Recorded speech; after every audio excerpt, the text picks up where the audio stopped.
The idea for this book was sown in Stratford-upon-Avon. Where else? The British Mathematical Association, an august body that has represented teachers and general mathematicians for over 100 years, had decided to hold its 2022 annual conference in William Shakespeare's hometown. And that gave me the germ of an idea. Stratford is, of course, still steeped in Shakespeare. Dominating the town is the huge Royal Shakespeare Theatre, looking out towards the River Avon.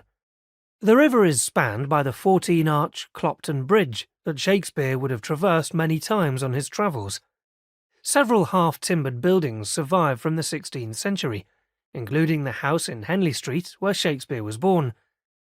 My friend Andrew Jeffrey and I had put ourselves forward to run a joint workshop at the teacher conference, as we have often done in the past.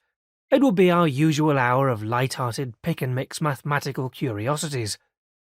But the location caught my imagination. Following the old rule that you're more creative if you put a constraint on yourself, I suggested that we theme our workshop on Shakespeare. Why not pick out Shakespearean quotes and link them to mathematical concepts?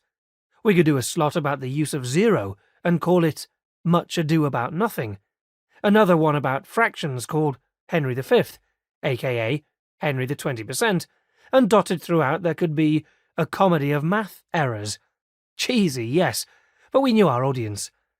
The curious thing, however, was that the more I hunted for superficial links between Shakespeare and mathematics, the more I realised that Shakespeare's world was filled with much deeper mathematical ideas, and that many of them are reflected in his plays.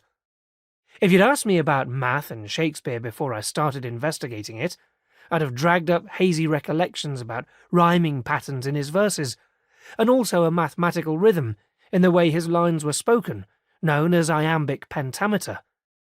But it turns out that this is just the start of it. I have since uncovered numerous mathematical connections. As a result, a whimsical joke about Shakespearean math that was originally intended for teachers at a conference has ended up as this book.